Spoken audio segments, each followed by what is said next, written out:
では15回目、今までエンジンを使って曲がるというやつのそのエンジンのトラクションってなんだっていうのが少し分かってきた、はい。実はこれまだまだいろいろ種類がある。あ、そうなんですね。そうでね、まあ一番大事なのは、はい。そのアクセルのスロットルの開け方で出てくるトラクションの質が違うんですよ。この開け方だけで。そう今まではカーブをちょっと曲がるときに開けてた方が曲がりやすかった、ありましたよね。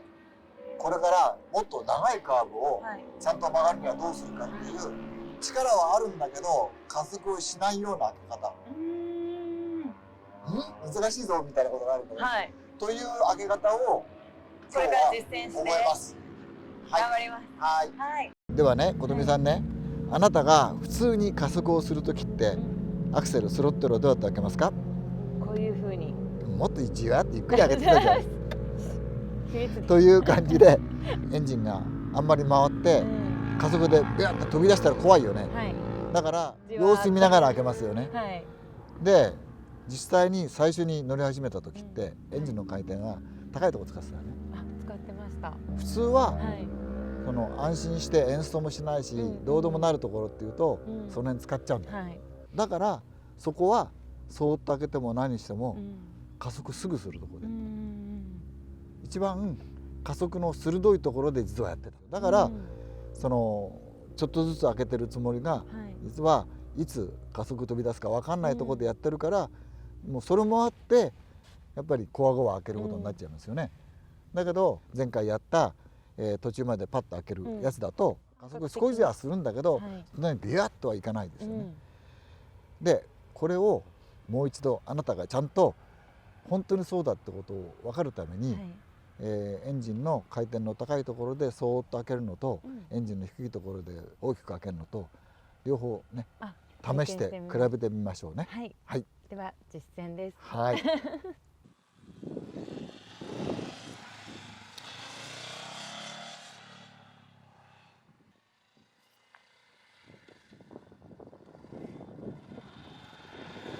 今はタイヤがこうグッとね、足でいうとこう踏ん張るでしょ、こうグッと踏ん張ったやつにさらにそこからギューッと押してあげるとタイヤが潰れるんだよ。そうするとカーブはもっと曲がる、もっと安定する。でその開け方というのがあって、今はさっきの、やってみましょう。カッと開けてそこからまた開ける。ダブルで。そう。はい、まずはこれでね、それはじゃあここまで来て、その反応したでしょ。反応したらダブルなんだけど、反応したなと思ったらそのままだから止めずに開けちゃう。そのまま。そう、止めずに開けちゃう。そこからはじわっと開ける。一回来てじわ。そうそう。はい。一回来てじわ。そう。つまりだからここまでは一回でパッと開けといて、でそこからじわっと開ける。そう。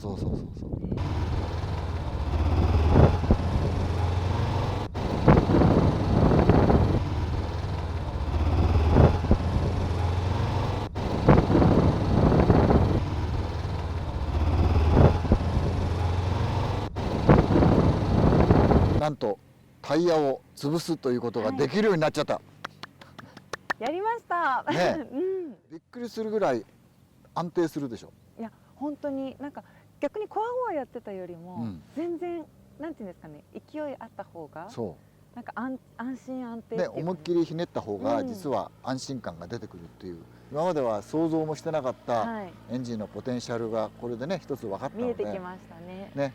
ということで開け方でこんだけ変わるんで、この美味しいところを実はできたらずーっとカーブの間中使いたい。そう言うけど、カーブ曲がってるうちにエンジンの回転上がってきちゃうから、怖いところ入っちゃうじゃないですか。さあそれをどうするかっていうのを次回やります。はい。